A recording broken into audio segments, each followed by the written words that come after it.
Ukraine's parliament passed Law 8371 in a preliminary vote potentially prohibiting the Ukrainian Orthodox Church, UOC, closely tied to the Russian Orthodox Church, from operating in the country. The law grants authorities the ability to scrutinize religious groups' ties to Russia and potentially ban those led from outside Ukraine. With a vote of 267 to 15 and 2 abstentions, the bill awaits a second vote and presidential approval. Orthodox priests working in UOC churches accused of supporting Russia's political interests now face increased scrutiny.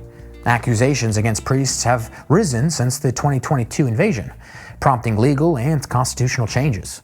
Supporters of the law argue against Russian influence that comes via the Russian Orthodox Church and its close ties they have with the Kremlin, while critics express concerns about religious freedom violations and suppressing the Ukrainian Orthodox Church. There is a historical divide between Russian and Ukrainian Orthodox Christians, deepened by events like Russia's occupation of Crimea and support for insurgents in the Donbass region, which have played a significant role in the forming of this law.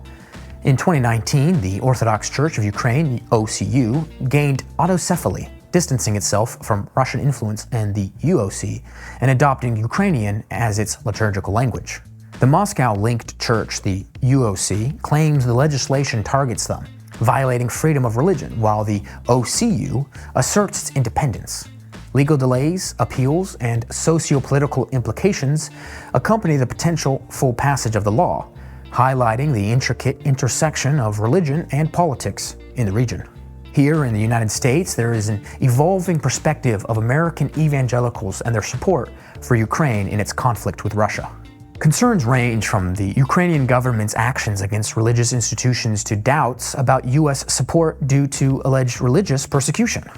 Initial strong evangelical support diminished with a CNN poll showing that by July 2023, 55% of Americans felt Congress should not authorize additional funding for Ukraine.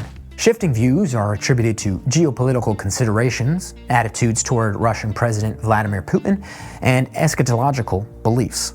Divisions within the Republican political landscape, with some candidates expressing skepticism about ongoing support for Ukraine, add complexity. The intricate religious landscape in Ukraine, marked by a split in the Orthodox Church in the country and accusations of religious cover for supporting Russia, contributes to nuanced perspectives on the conflict and thus evangelical support for the wider conflict surrounding the church.